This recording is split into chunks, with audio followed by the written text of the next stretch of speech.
Un nouveau rendez-vous du décryptage sur SICA. Mesdames et messieurs, bonjour. Au Burkina Faso, le Conseil constitutionnel est resté fidèle à sa position 4 jours après qu'ils aient été recalés des élections législatives. Eddy Komboigo, le candidat du CDP de Blaise Compaoré, et Gilbert Noël Ouédraogo de l'ADF-RDA ont, sa surprise, également vu leur candidature à l'élection présidentielle refusée.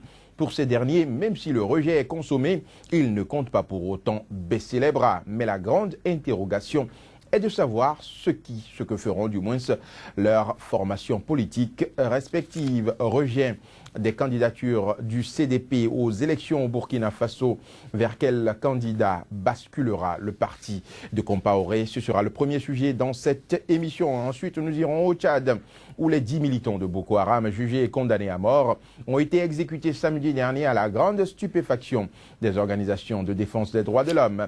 Exécution de 10 membres de Boko Haram au Tchad. Doit-on tenir compte des droits de l'homme face au terrorisme? Vous aurez la réponse de nos invités dans un instant.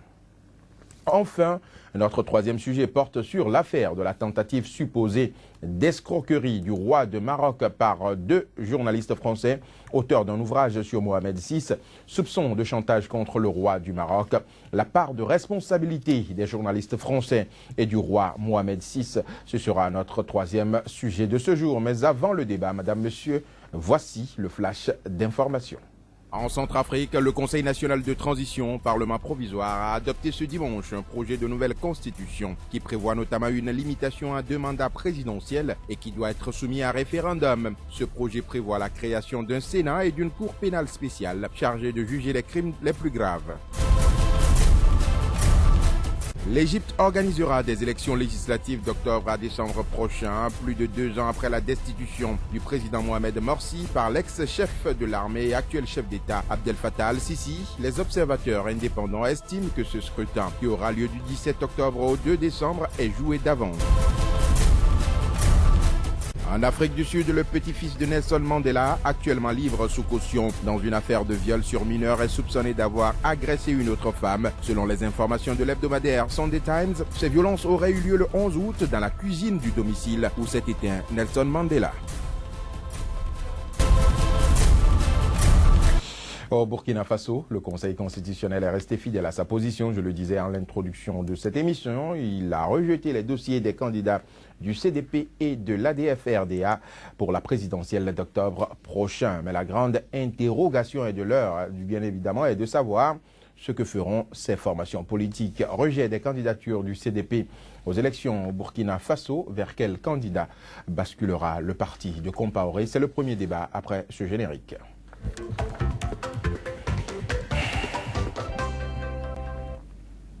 Pour décrypter les 3 sujets de cette émission, j'ai sur ce plateau 2 invités. D'abord, Honoré Benjamin Aoum. Il est le rédacteur en chef de la radio Soleil FM au Bénin. Honoré Benjamin Aoum, bonjour et merci d'avoir accepté notre invitation. Bonjour et merci pour l'invitation aussi. J'ai également sur ce plateau mon compagnon de tous les jours, Joël Yetonji de SICA TV. Joël Yetonji, bonjour. Bonjour à vous, bonjour Honoré et bonjour aux téléspectateurs. Joël, je reste avec vous pour démarrer cette émission. Est-ce que vous attendiez, vous, au rejet des candidatures des proches de Blaise Compaoré par le Conseil constitutionnel tant aux législatives qu'à la présidentielle? Oui, je dois d'entrée dire que c'est le contraire de cette décision qui m'aurait surpris. C'est un bis repetita. On a vu la décision que ce Conseil a eu à prendre en ce qui concerne les candidats en lice pour les législatives. Et ceux qui ont été déboutés aujourd'hui sont ceux qui ont été déboutés parlant des candidats en lice pour les législatives. Donc cela devrait arriver.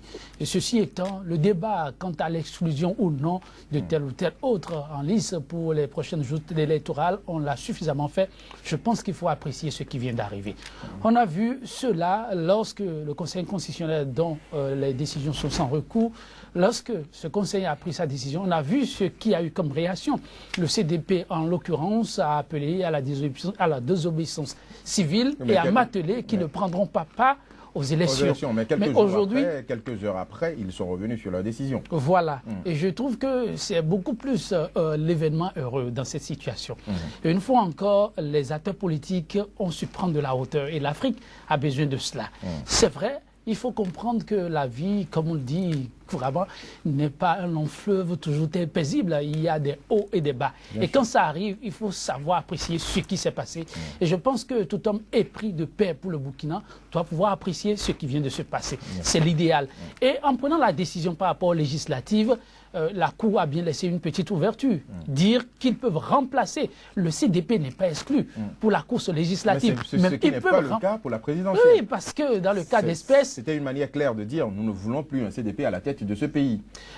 Il se trouve que ça, je ne sais pas ce que les sages ont pensé, mais par rapport à la décision, ils ont simplement dit qu'on ne peut pas admettre Edi Kombo-Ego pour la course, sans autre ouverture à ce qu'il se fasse. Le CDP ne peut plus remplacer son candidat. C'est ce que je dis, il faut constater simplement que les carottes sont cuites.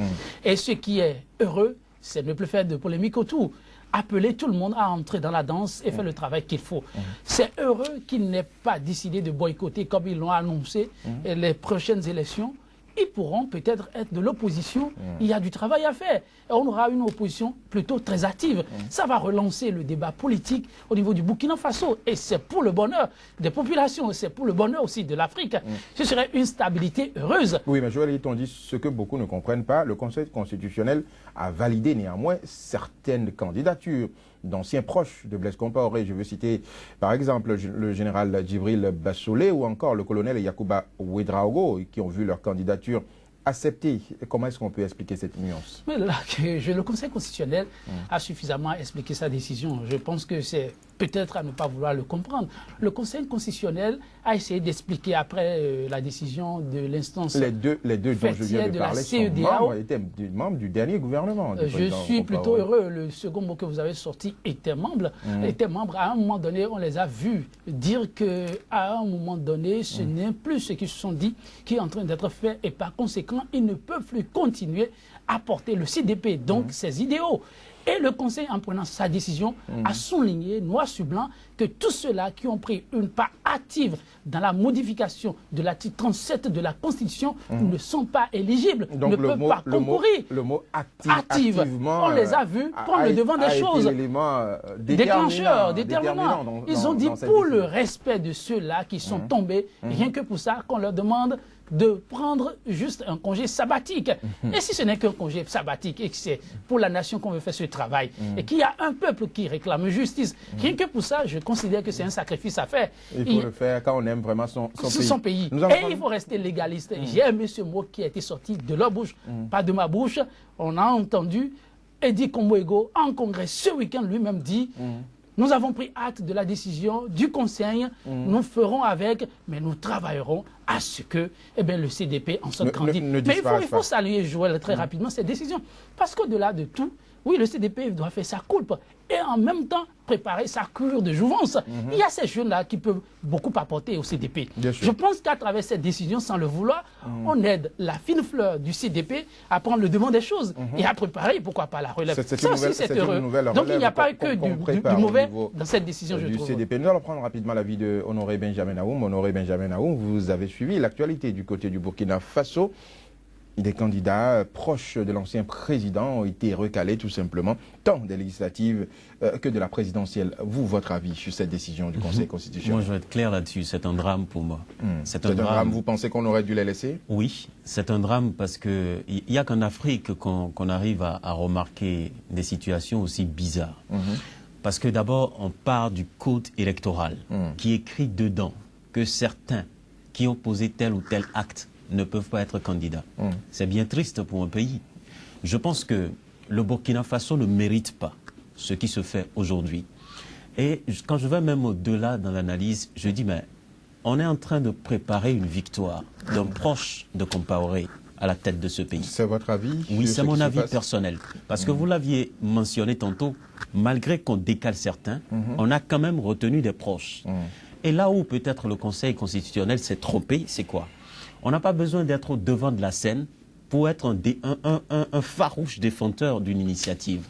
Peut-être ces deux dont vous aviez cité le nom, qui sont proches de Ouattara, peut-être qu'ils étaient... De Compaoré. De Compaoré plutôt, voilà. de Blaise Compaoré, et pouvaient être dans le noir, mais très concepteurs d'une révision. Oui, mais vous n'êtes pas sans savoir quand même que le Conseil constitutionnel actuel était là depuis longtemps, depuis le temps de Compaoré. Donc, je suis d'accord. Les membres de ce conseil connaissent ceux qui, justement, composaient le gouvernement de Blaise Compaoré. Donc, ils savent de quoi ils parlent. Oui, normalement, si on doit agir, si on ne veut pas d'un proche de Blaise Compaoré au pouvoir, c'est qu'on balaie tout le monde. Ça, c'est ce que vous pensez. C'est ce que je pense. Si on fait une sélection et on oublie les autres, cela veut dire qu'on a un objectif à atteindre. Oui, mais le mot activement a été bien utilisé. On a dit ceux qui ont soutenu activement. Et quand je prends activement dans sa forme normale, activement, c'est ceux qui sont sortis peut-être devant la caméra et on dit nous voulons qu'on révise la Constitution. Nous sommes dans une société où l'expression est libre. On est libre de défendre une cause, oui ou non. Bien sûr. Je crois que c'est reconnu par les droits, comment dirais-je, internationaux. Chacun est libre de défendre une cause. Ce n'est pas parce qu'on a défendu une cause à un moment donné qu'on ne peut plus briguer à la magistrature suprême ou bien être député dans un pays. Je pense que cette stratégie qui a été trouvée au Burkina Faso ne favorise pas la sortie de crise. Je pense que les acteurs du Burkina Faso devraient beaucoup plus travailler à une sortie de crise. Maintenant, la décision est prise, qui sera certainement consommée par les acteurs, mais j'ai aimé déjà le fait qu'on monte au créneau pour dénoncer cette pratique. Je crois quand même que ce qui est fait, ce n'est pas bien pour une démocratie. Une démocratie, c'est d'abord l'expression libre. Oui, mais au-delà de ce qui a été fait, il ne faut pas oublier également que dans la Charte africaine des droits de l'homme, il est interdit à un régime de modifier la Constitution pendant qu'il était en place. Est-ce qu'il n'était pas opportun qu'on punisse justement ceux-là qui ont voulu tordre le cou à la démocratie burkinabé en son temps? Mais pas de cette manière. C'est dans les urnes. Vous pensez qu'on aurait dû le faire comment? Je dis c'est dans les urnes. Il faut les écarter pour leur tirer les oreilles, quitte à ce qu'ils reviennent peut-être dans 5 ans. Ça fait une décision sélective. Ce n'est pas bien. C'est le peuple qui est souverain. C'est le peuple du Burkina Faso qui est souverain. Donc on ne peut jamais, en aucun cas, permettre à des acteurs de décider pour une nation de cette manière. Je pense que pour ma part, c'est le peuple qui devrait sanctionner Blaise Compaoré et toute son équipe. On aurait pu consulter le peuple et avoir la sanction du peuple. Alors, est-ce que le fait d'avoir utilisé le mot activement, ce n'était pas une manière un peu cachée, arrangée pour le Conseil constitutionnel d'éviter qu'on qualifie sa décision de chasse aux sorcières? Oui, mais c'est bien ça. C'est une stratégie. Ça a été pensé. Et ils ont commencé par le code électoral. Ils ont mis déjà dans le code électoral pour faciliter la décision au Conseil constitutionnel. Donc c'est un plan qui est en cours, qui évolue. Et je vous dis à la fin, on portera quelqu'un qui est proche de Compaoré au pouvoir. C'est votre avis. Madame, Monsieur, je vous propose de suivre ce reportage qui revient sur les différentes réactions que nous avions eues ce week-end à Ouagadougou après la décision du Conseil constitutionnel. Suivons ensemble. Dans son verdict signé le 28 août et rendu public samedi, le Conseil constitutionnel rejette la candidature de 6 des 22 prétendants à la présidentielle du 11 octobre prochain. Sans surprise, sur la liste des recalés figure Edi Kombiogo, le candidat et président du CDP, Congrès pour la démocratie et le progrès, le parti de Blaise Compaoré. Motif invoqué, son inéligibilité déclarée aux législatives s'applique aussi à la présidentielle.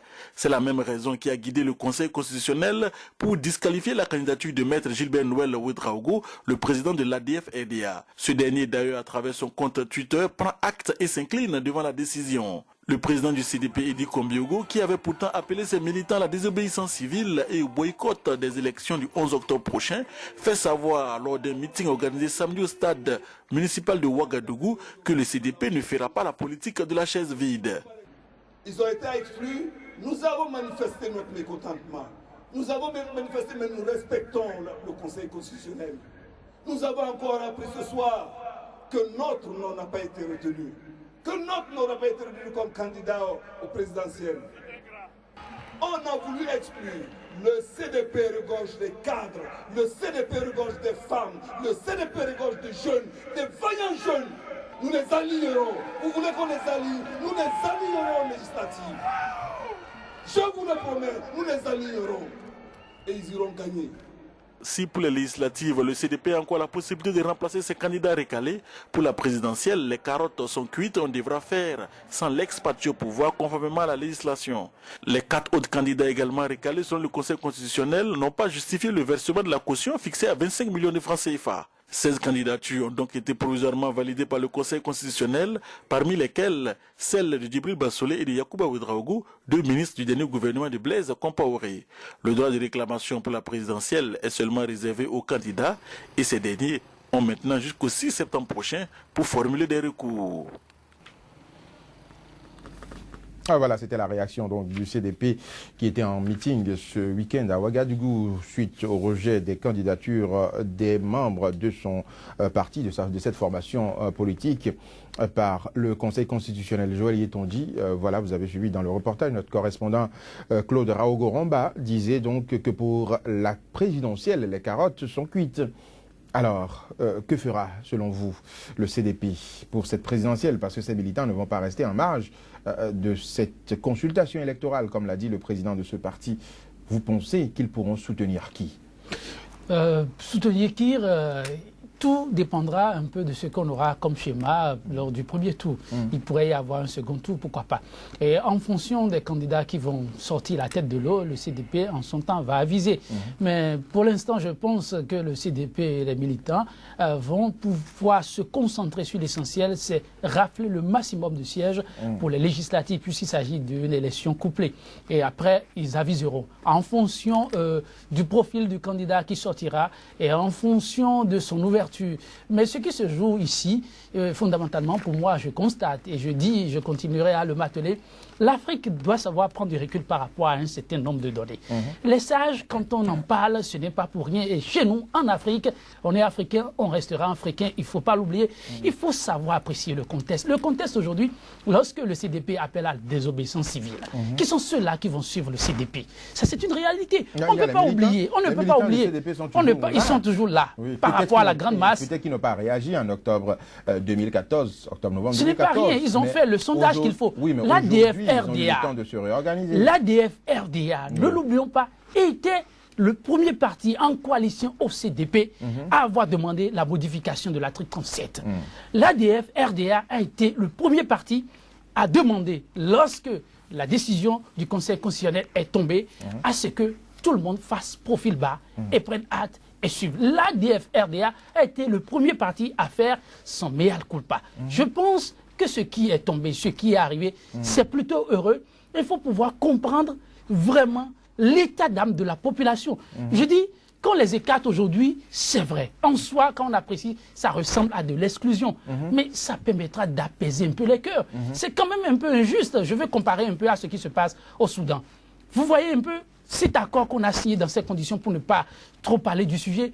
Mais tout cela qu'on a sacrifié, c'est vrai qu'il faut finir par arriver à la paix. Mais c'est trop facile quand ça se fait de cette façon-là. Si on peut écarter les principaux acteurs des crises en Afrique, il faut le faire. Quitte à leur demander de revenir après, si le peuple, une fois encore, fait la comparaison et constate qu'il peut revenir dans le jeu. Je pense que c'est ce qui a été fait et c'est heureux que le CDP arrive à comprendre que ce n'est que pour la patrie, cette patrie qu'on prétend émettant. Il faut prendre du recul, faire le travail qu'il faut et on aura, je continue de le dire, une opposition peut-être très forte qui pourra demain donner suffisamment de la voix et aider le Burkina Faso à mieux se bâtir. C'est important. Oui, mais il y a toujours des proches de Compaoré dans la course. Je l'ai dit tout à l'heure, il y a Djibril Bassolé, il y a le colonel Ouedraogo. Qu'est-ce qui prouve que le CDP aujourd'hui ne va pas basculer? Allez les soutenir. Il y a encore un certain Roch Christian Kaboré, certes, qui n'a pas soutenu la révision de la Constitution, mais c'était tous, est-ce qu'aujourd'hui des 16 qui ont été retenus, il y a au moins une dizaine qui ont été des proches de Compaoré. Donc il y a la possibilité que ce soit toujours un proche de Compaoré qui revienne au pouvoir. Il faut constater que ce qui a été fait, c'est en cela que moi j'ai salué la sagesse dans la décision. Ce qui a été fait, le Conseil constitutionnel a été clair, l'objectif, ce n'est pas d'écarter le CDP. Alors si la population aux urnes aujourd'hui décide, en dépit de tout ce qui a été fait, et que le Conseil constitutionnel a joué sa partition, et que la population aux urnes pense qu'il faut, parce qu'ils ne sont pas seuls en liste, il y a les autres, il y a les opposants historiques qu'on connaît. Même le chef de file de l'opposition voilà. a été un ancien collaborateur du président Compaoré. Bon, ça c'est... Zéphirin... comment il s'appelle déjà Vous savez qu'aujourd'hui, le débat qui est mené, quand on parle en termes de chef de file de l'opposition, ça se discute entre ceux qui se disent de l'opposition. Donc, c'est un autre débat. Mais le fondamental, c'est quoi? Après ce nettoyage ou ce repositionnement bien réfléchi, je pense qu'il s'agira maintenant au peuple burkinabé de décider de qui va présider aux destinées du pays. S'il pense qu'il faut faire encore confiance à un certain ancien cacique du pouvoir, sous Blaise Compaoré, eh bien, ce serait le peuple qui aurait décidé. Alors, et il ne faut pas pour autant en faire un problème. Ce n'est pas un drame, il faut bâtir le Burkina Faso. Benjamin Honoré Naoum, vous pensez que les militants de CDP, aujourd'hui, les carottes sont cuites. Est-ce que vous les voyez soutenir peut-être le chef de file de l'opposition, Zéphirin Boabré, ou encore le général qui, un ancien proche du président Compaoré, le général Djibril Bassolé? Vous voyez qui? Ou encore Gaston Kaboré? Vous voyez, ils vont basculer vers qui, selon vous? Je pense que fondamentalement, moi je mise beaucoup plus sur Djibril Bassolé. Je pense que le CDP peut l'accompagner. Et je crois, c'est pourquoi je vous disais que c'est un plan, c'est comme si une voie est tracée tout doucement. Parce que le CDP n'ira pas soutenir quelqu'un de l'opposition. Vous n'allez pas croire à cela. Que cette opposition, c'était des anciens quand vous prenez le collaborateurs. CDP, c'est un grand réseau, c'est un moyen financier, c'est des gens qui étaient dans l'appareil, qui maîtrisent un tant soit peu la mobilisation de la troupe sur le territoire national. Et c'est pas pour rien qu'on est en train d'organiser ça. Et le CDP ira soutenir quelqu'un. Mais c'est un candidat qui sera proche de l'ancien président Blaise Compaoré. Et véritablement, c'est pour le porter au sommet de ce pays. Donc je pense qu'il est important d'analyser le sujet dans ce sens-là. Moi, je mise beaucoup plus sur un soutien pour Djibril Bassolé. Le général Bassolé. Oui. Et Christian Roch Kaboré, il est non moins important dans le système. Il est non moins important, mais ça dépendra aussi des négociations, des rapprochements et des propositions. Parce que nous sommes là sur le terrain politique. Et donc, à la veille des élections, il faut beaucoup négocier. Et là, c'est un vivier qu'on a mis de côté. Et ce vivier-là, il faut capter ça.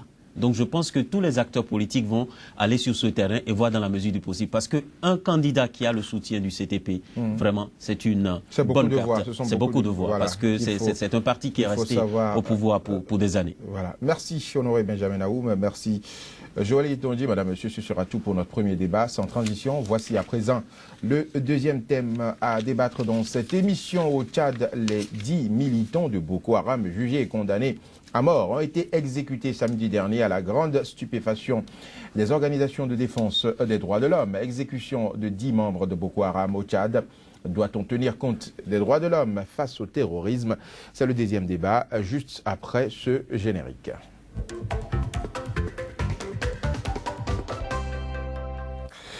Le débat se poursuit avec Honoré Benjamin Naoum et Joël Itondi. Honoré Benjamin Naoum, je reste avec vous. À votre avis, le Tchad a-t-il raison d'exécuter ces 10 membres de Boko Haram pour servir d'exemple aux autres terroristes? C'est vrai que c'est un message qui a été lancé à Boko Haram, à cette organisation qui sème la terreur depuis le Nigeria et qui essaie quand même d'évoluer pour voir dans la mesure du possible comment percer le Cameroun et le Tchad. Et donc toutes les batteries de mesures qui ont été donc mises en place aujourd'hui pour lutter contre la secte Boko Haram, je pense que c'est un message. C'est un message certes, mais je refuse que les barbares nous transforment en barbares. Parce qu'on sait qu'il y a 6 mois déjà auparavant, le Tchad a décidé d'enlever d'abolir la peine de mort. Voilà, c'est le mot qui est bien trouvé, merci.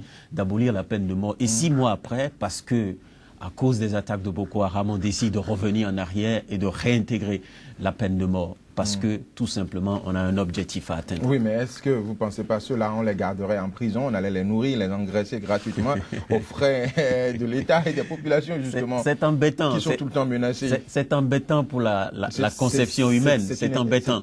C'est une équation complexe. C'est une équation complexe, je suis d'accord avec vous.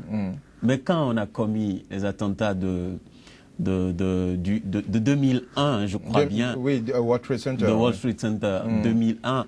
Mais je crois qu'on a créé une prison Guantanamo, on a envoyé les gens. Oui, mais aujourd'hui, on dénonce les violations des droits de l'homme. Oui, je suis d'accord. Partout on dénoncera les violations des droits de l'homme. Mais je dis, c'est pas normal que des barbares nous transforment en barbares. Parce que si nous tous, nous devenons barbares dans une société, mais il n'y aura plus rien. Donc vous pensez, à votre avis, que les militants, ces membres de Boko Haram, méritent qu'on leur applique les principes des droits de l'homme? Effectivement. Vous les auriez gardés en prison, que les organisations des droits de l'homme vous dit également qu'il faut bien les traiter, il faut bien les engraisser. Attendez, si un procès bien organisé débouche sur des condamnations pour des années de prison, je crois qu'on met les moyens pour garder ces prisonniers. Oui. Et on doit les nourrir. On les nourrit. On doit les nourrir, malgré... C'est ce que le président Idriss Déby ne veut pas faire. Oui, ça c'est la formule du président Idriss Déby. Vous n'allez pas m'amener à accepter cette formule-là. C'est une formule barbare. Je suis contre. Je suis contre, totalement. Joël Itondi, c'est votre avis, vous êtes contre, vous pensez qu'il faut les maintenir en prison une fois qu'ils ont été condamnés. D'abord, on aurait pu peut-être les condamner à une prison à vie, à une peine à vie, et les garder, les nourrir, les engraisser et les gérer dans le temps. Vous êtes de cet avis? Vous êtes sur le plan de la loi, strictement de la loi, là. Oui, sur le plan de la loi, il faut respecter les droits humains. Oui. Tout à fait, on est tous d'accord qu'il faut respecter les droits humains. Maintenant, quand on prend le cas, et même la façon dont le procès a été organisé, presque en catimini, et très rapidement, on les a... Oui, c'est un procès expéditif. Ah, c'est relatif, les juges ne vous diront pas ça. Ça dépend des preuves qu'ils ont eu à saisir sur les lieux du crime et sur les lieux des arrestations, des différentes arrestations. Et ils sont des présumés. Ils ont été jugés, ils ont été condamnés régulièrement par un tribunal. Jugés, ils étaient des présumés. Ils ont été jugés et condamnés. Oui, d'accord, il n'y a pas de souci. Donc je pense que, bon, pour nous tous qui défendons les droits humains, oui, nul n'a le droit d'ôter la vie à l'autre. Ça, c'est connu. Donc c'est la chanson, je la partage aussi. Mais moi, je me mets dans la peau de tous ceux-là qui ont perdu les leurs dans des conditions les plus atroces. Et qui continuent par les perdre dans leur peau. Les 272 lycéennes qui sont portées disparues jusqu'à aujourd'hui. Et donc, quand vous voyez cela, vous comprenez un peu la position d'Idriss Déby, parce que le combat qui se mène, c'est à double titre. Il est question de stabiliser ce pays et tous les autres parties du pays, et aussi les pays africains qui sont chaque jour menacés par les attaques du groupe islamiste Boko Haram, aujourd'hui le groupe État islamique en Afrique de l'Ouest. Donc il est question d'amener le groupe État islamique à comprendre qu'en face de lui, il a un répondant conséquent. C'est de cela qu'il est question. Mais malheureusement, la façon dont ça s'est passé, on peut être un peu contre, je dis juste un peu contre, en pensant à ceux-là qui sont partis dans les conditions les plus atroces. Mais pour moi, ce n'est pas l'essentiel de ce qui s'est passé. Je dis au passage, je dis au passage que je déplore la façon dont c'est arrivé. Je comprends Idriss Déby. Idriss Déby, en optant pour la peine capitale en août, en votant pour, ce n'est certainement pas pour faire juste peur, mais c'est pour agir. Et il a agi. Il a frappé de la façon dont il pense qu'il faut frapper pour intimider et dissuader ceux-là qui sont candidats à ce genre de comportement. Donc le message est clair en ce qui concerne Idriss Déby et ça va continuer. Puisqu'on n'a pas pu empêcher Idriss Déby de ne pas aller au vote de la peine de mort et c'est arrivé, on va continuer malheureusement par l'observer. Mais ce qui est fondamental pour moi, comme je le disais, c'est plutôt ce que nous avons observé ce week-end. Il faut constater que les week-ends, on nous a habitués, le groupe État islamique Boko Haram nous a habitués à faire le deuil de l'Afrique, le deuil de l'Afrique de l'Ouest plus précisément. Mais ce week-end, on a constaté qu'il y a eu une frappe vraiment admirable qui a rassuré les gens comme moi qui pensent que lentement mais sûrement, on est en train d'arriver à bout peut-être de l'hydre qui n'a pas fini de dire son dernier mot, certes, mais on finira par décapiter le mal. Parce que au nombre de ceux-là qu'on a abattus, que nous déplorons, je connais de le répéter, on a pu mettre la main sur l'une des têtes pensantes du groupe islamique Boko Haram. Ça, c'est heureux. Et ça, c'était au Nigeria. C'était au Nigeria. Non, c'est un tour désormais. Ce qui se passe au Tchad, tout le monde est concerné. Un attentat avait été déjoué également. Voilà, je dis l'essentiel, c'est ça. Il faut accompagner. Il faut cesser d'agiter. On a tué 10. On regrette tous, mais il faut avancer. Avancer, c'est donner les moyens à la coalition qui est aujourd'hui en place pour qu'on arrive à bout de Boko Haram et les leurs. C'est important. Et c'est ce signal qu'on a eu heureusement ce week-end. Et c'est ça qu'il faut plutôt applaudir. Il faut oublier Boko Haram et les siens dans leur carcan. Je ne dis pas que je salue le fait qu'on les a décapités. Malheureusement, c'est arrivé. On a voté la peine de mort, ça va continuer par opérer. Il faut amener Idriss Déby à ne pas appliquer ça aux opposants parce que de là à confondre les choses, c'est vite arrivé. Qu'on fasse une manipulation sur le plan c'est vite arrivé. Mais je dis, ce qui s'est passé ce week-end au Tchad ne doit pas nous amener à oublier l'essentiel. Qu'il y a un drame qui se joue au niveau de l'Afrique de l'Ouest et il faut qu'on te donne les mains pour pouvoir finir avec ce drame. Et ce drame, c'est le groupe État islamique en Afrique de l'Ouest ministre, et amener les populations à coopérer. Parce que ce qui s'est passé, le chef de file de Boko Haram, l'homme qui aide à perpétrer ces attaques qu'on a pu arrêter, on l'a arrêté avec 20 autres. Et il paraît que les populations ont coopéré. La population a beaucoup coopéré et les forces armées nigérianes, pour une fois, ont été au front et se sont montrés vaillants. Je pense que c'est des éléments très importants dans la lutte qui se mène et qu'il faut le souligner. Voilà, au niveau de la coalition qui lutte contre Boko Haram. Honoré Benjamin Naoum, est-ce que, dites-moi, est-ce que vous pensez qu'en tuant justement ces militants de Boko Haram, puisque ce sont des gens prédisposés à mourir au nom de Dieu, est-ce qu'on peut vraiment décourager? Je pense que vous avez répondu à la question. Ils sont prédisposés à mourir. Donc, les tuer la violence génère la violence. La barbarie génère la barbarie. Oui, mais donc c'est normal alors que le Tchad les exécute. Oui, parce que c'est le Tchad répond à la violence. Oui, c'est la formule du Tchad, de tuer. Mais vous avez vous-même dit, les gens n'ont pas peur de la mort. Ils sont prêts à porter les charges, à descendre dans l'arène et à se faire exploser tout à fait. Et tuer tout ce qui... Parce qu'ils ont des objectifs à atteindre. C'est des gens qui sont formatés dans l'esprit. Ce sont des fanatiques. Des fanatiques, tout simplement. Le vrai problème ici, c'est le développement de nos localités. Dans cette zone-là de prédilection de Boko Haram, l'État nigérien doit percer cette zone et favoriser le développement et non pas laisser des enfants aux mains de Boko Haram, des gens qui sont éduqués par la secte Boko Haram. Le vrai problème, c'est dans l'esprit. Ce n'est pas la forme de réagir en tuant, en disant bon, on envoie un message. Ce n'est pas une fin en soi. Le vrai problème, c'est de laver. On a déjà lavé l'esprit. Oui, mais vous savez, dans cette histoire, il y a aussi une guerre psychologique. Il y a une guerre psychologique, c'est vrai. On ne frappe pas ainsi pour fragiliser la psychologie, justement. Moi, je suis prêt. Ceux-là qui sont prêts à aller se suicider. Et je suis engagé pour la détermination contre Boko Haram. Et je crois que la stratégie doit continuer. Parce que d'une manière ou d'une autre, Boko Haram a été inquiété. Avec cette détermination, surtout du Tchad, avec les autres appuis qui sont en train de venir, je pense qu'il est bien. Il faut confiner Boko Haram. Je suis prêt là-dessus. Mais utilisons des armes qui respectent encore la vie humaine. On peut le faire. On peut le faire. Oui, Boko Haram ne respecte pas, mais ne répondons pas. Ne répondons pas comme Boko Haram. Parce que si nous répondons comme Boko Haram, on aura encore des représailles. Et ça, ce n'est pas bien. Ça peut rattraper demain. Ça peut rattraper. Et ça, ce qui s'est passé, ça ne va pas rester comme ça. Vous allez voir, Boko Haram va agir. Il vaut mieux contrer Boko Haram. Et au même moment, là où on chasse Boko Haram, qu'on installe le développement. Et c'est la seule manière pour vaincre Boko Haram. Merci Honoré Naoum, merci Joël Yetondi. Ce sera tout, madame, monsieur, pour le deuxième débat de ce jour. Voici un nouveau point de l'actualité à travers le flash d'information. En Centrafrique, le Conseil national de transition, Parlement provisoire, a adopté ce dimanche un projet de nouvelle constitution qui prévoit notamment une limitation à 2 mandats présidentiels et qui doit être soumis à référendum. Ce projet prévoit la création d'un Sénat et d'une Cour pénale spéciale chargée de juger les crimes les plus graves.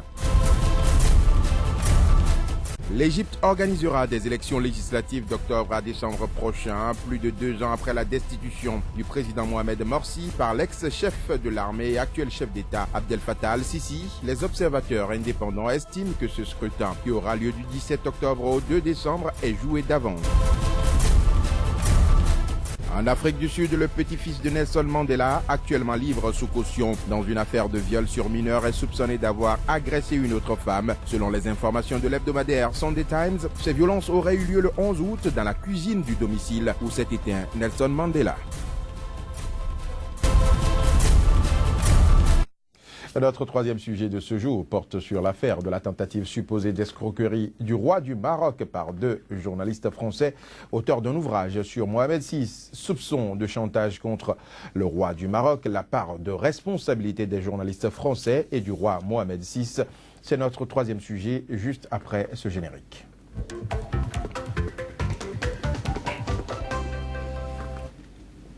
Nous sommes toujours avec Honoré Benjamin Naoum et Joël Yetondi dans cette affaire de tentative de chantage contre le roi du Maroc qui a éclaté la semaine dernière en France, bien évidemment, pour laquelle 2 journalistes français ont été gardés à vue. Le royaume parle de tentative d'escroquerie, tandis que les journalistes, eux, estiment qu'ils ont été piégés. Quelle appréciation faites-vous de cette affaire? Vous voyez, c'est une affaire qui donne un peu de la sueur froide. Et quand on parle d'Éric Laurent et de Catherine Gracier, il faut dire que c'est deux confrères pour qui j'ai beaucoup de respect. Pour leur plume, le savoir-faire, plus d'une dizaine d'années d'expérience avec des reportages remarquables et qui vous souviennent, ils ont à leur actif déjà un ouvrage sur le Maroc que personne n'a pu vraiment fondamentalement remettre en cause. C'est des gens qui savent ce dont on parle et jamais de par le passé. Ce sont de grands journalistes d'investigation. Oui, de par le passé, jamais on a eu à le reprocher quoi que ce soit. Et vous avez sorti le mot investigation. Ma foi, c'est le genre le plus complexe, pour ne pas dire difficile, pas impossible à faire. Ils sont peu nombreux, pour ne pas dire, oui, ils sont peu nombreux, je préfère dire peu nombreux, oui, à s'aventurer sur ce terrain. Nous, journalistes, c'est très délicat. Et pour ceux qui le font, c'est beaucoup de respect, beaucoup d'admiration, beaucoup de considération. Donc, quand l'affaire a éclaté, quand je l'ai appris, j'ai pris un peu de recul pour dire, ma foi, il faut observer de plus près ce dont il est question. J'ai écouté l'émissaire du roi de Maroc, j'ai suivi le communiqué du Maroc, j'ai été curieux d'écouter les concernés. Et je les ai suivis. Et ils ont parlé également. Ils ont parlé. Ils ont eu leur première réaction. Ils ont parlé ce week-end. Et ils ont martelé que jamais il n'a été question de tentative ou de soupçon, de chantage ou d'escroquerie, d'arnaque, rien de cela. Si c'était le cas, vous pensez qu'ils allaient l'avouer devant la face? Ça c'est vrai, mais leur passé m'oblige à leur accorder un peu le bénéfice du doute. D'ailleurs, même s'ils étaient des malfrats, vous le savez, devant la loi, le bénéfice du doute doit leur être accordé. Mais l'exposé qui a été fait par Éric Laurent, je le trouve un peu plausible. Il dit, il a contacté le palais pour leur expliquer qu'ils ont un écrit. Il reconnaît qu'ils ont un écrit qui va apparaître bientôt. Oui, il a dit, en dépit de l'affaire... Mais pourquoi il contacte le palais? Il faut le faire, c'est la démarche journalistique. Vous enquêtez, C'est un ouvrage. Je vous en prie, vous enquêtez sur ma petite personne, vous apprenez des choses sur moi. Attention, si vous ne voulez pas finir en prison, ayez l'amabilité. Si j'ai les preuves, pourquoi est-ce que je vais vous contacter si je ne veux pas vous faire un chantage? Attention, attention, nous sommes dans l'information. Il y a de la délicatesse dans ce que nous faisons. Il faut s'assurer que tout ce que vous détenez comme preuve, et vous le savez mieux que quiconque, il y a de la falsification. C'est pas le royaume du Maroc qui va lui confirmer. Le palais, il n'a pas cherché. Le palais ne va jamais confirmer ce qui va sortir. Non, il n'a pas cherché à écouter le roi. Il a cherché à écouter le secrétaire qui détient depuis des années, parce que n'oublions pas que c'est une monarchie, qui détient depuis des années des dossiers sur le palais. C'est normal de les écouter. Et le journaliste, quand il veut vous écouter, il ne vous dit pas, voilà mon angle de traitement. Non, il a sa façon de vous faire dire la vérité sur ce qu'il détient, pas de lui. Vous pensez qu'ils ont été piégés? En tout cas, je n'écarte pas cette piste. Vous pensez que les deux journalistes français ont été piégés? La probabilité est forte. Le royaume du Maroc. La probabilité est forte. Et je m'en vais répondre de ce pas à votre question. Vous dites, c'est quoi leur part de responsabilité? La part de responsabilité, c'est que, surtout, lorsque vous vous appelez Éric Laurent et Catherine Gracier, qui avaient écrit déjà un ouvrage qui ne fait pas la part belle au Maroc, et qui plus est, au pouvoir, au régime en place, et que vous voulez faire une seconde sortie, et qu'on demande à vous écouter, parce que le rendez-vous, d'après ce que les confrères ont dit, a été négocié par le palais. Ils ont demandé à venir en France pour pouvoir échanger. Lorsque c'est comme ça, vous restez sur vos garde-fous. Vous soyez prudent, il faut rester prudent. Vous devez être prudent, justement. Et c'est cette prudence qui leur a manqué. C'est cela, leur part de responsabilité. Cette prudence leur a manqué. Parce que même si il s'avérait qu'ils voulaient avoir de l'argent, qu'ils voulaient arnaquer, que c'était du chantage, mais il faut mettre des gants. Mais je trouve ça trop facile. Ils ont trop fait foi, je trouve, en entendant que les enquêtes nous expliquent ce qui s'est fondamentalement passé. Est-ce que vous pouvez lui faire foi, justement? Il faut faire foi, mais il faut faire foi, mais il faut être prudent. Désormais, le journaliste doit parfois se comporter un peu comme un agent, un officier de police. Ah oui, il faut tâter, il faut contrôler. Il leur a manqué un peu de présence, je trouve. Vous pensez qu'ils ont été piégés? Je vais prendre la vie. Je ne suis pas affirmatif, mais je dis que ce n'est pas une piste à écarter. Et donc, la justice nous aidera à voir un peu plus clair, mais moi, je ne veux pas leur jeter la pierre. Leur parcours m'oblige à savoir avoir un peu de retenue. Mais la tentative d'escroquerie aussi est possible. C'est possible. Mais quand on vous appelle, on vous dit, mais vous voulez écrire, écoutez, s'il vous plaît. C'est quand même 3 millions de dollars. J'ai dit, oui, et le bargo, et puis vous faites le calcul, tout ce parcours élogieux, tout ça, et en dehors des remerciements, vous constatez que vous n'avez pas encore assuré vos arrières, mais vous grattez un peu la tête, mais il ne faut pas succomber. Vous grattez la tête. Peut-être qu'ils ont gratté la tête. Je vais prendre l'avis de Honoré Benjamin Naoum. C'est votre avis? Vous auriez gratté, vous, la tête? Non, pas gratter la tête, pas gratter la tête. Mais vous savez, là où on parle de changement, de chantage plutôt, là où on parle de chantage, il y a forcément quelque chose à cacher. Donc, moi, je pense qu'aujourd'hui, ce qui est beaucoup plus au devant de la scène, c'est le chantage. Mais le dossier, parlons du dossier. Donc vous pensez que l'affaire de chantage est mise devant pour noyer un dossier, parce que c'est ce que moi je vois. Cela n'empêche pas ces journalistes, après justement le procès, de publier leur ouvrage. Voilà. Donc le palais peut attendre, le roi Mohamed VI peut attendre, on aura la vérité. Quand ils vont finir avec le dossier de chantage, on pourra maintenant attendre la vérité. Et je dis, c'est bien bizarre pour moi ce qui se passe là, par rapport à ces deux journalistes, parce que ce ne sont pas des écrivains ordinaires. Ce n'est pas un individu qui se réclame du jour au lendemain, quelqu'un qui a la plume qui veut écrire. Donc un journaliste qui écrit, derrière, on a l'investigation. L'investigation appelle à écouter tous les acteurs, à voir dans la mesure du possible comment faire tous les recoupements. Oui, mais le Maroc dit qu'il y a des enregistrements sonores où justement l'un des journalistes réclamait les 3 millions d'euros en échange de ne pas publier cet ouvrage. Tout ça peut être fabriqué. Vous pensez? Je dis tout ça peut être fabriqué. Et tout ça peut être planifié. Parce que vous pouvez avoir un enregistrement sonore où on parle d'autre chose. On peut faire des collages, on peut monter. Des agencements. Ah oui, c'est notre métier. Nous montons des éléments. Vous prenez ici, vous prenez là, vous mettez ensemble. Il suffit seulement de trouver la concordance. Et il y a des équipements aujourd'hui. Vous parlez dans une autre condition. On peut vous traiter cette voie et vous allez vous retrouver dans les mêmes conditions. Tout est possible aujourd'hui avec le numérique. Oui, mais est-ce que dans cette affaire, on parle de tentatives, d'escroquerie, de corruption et autres, est-ce qu'on peut avoir un corrompu sans un corrupteur? Mais c'est ça, c'est pourquoi je vous dis... Aujourd'hui, ça veut dire que la responsabilité est partagée. Totalement partagée.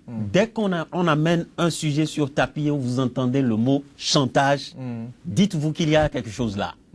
Que soit on ne veut pas révéler, que soit on veut enterrer définitivement. Chacune des parties a des choses à se reprocher. Effectivement. Je dis, ces journalistes n'ont pas encore dit toute la vérité et le palais n'a pas dit toute la vérité. Il y a un dossier et moi je me préoccupe de ce dossier, que de ce qu'on avance, la chantage ou extorsion de fonds.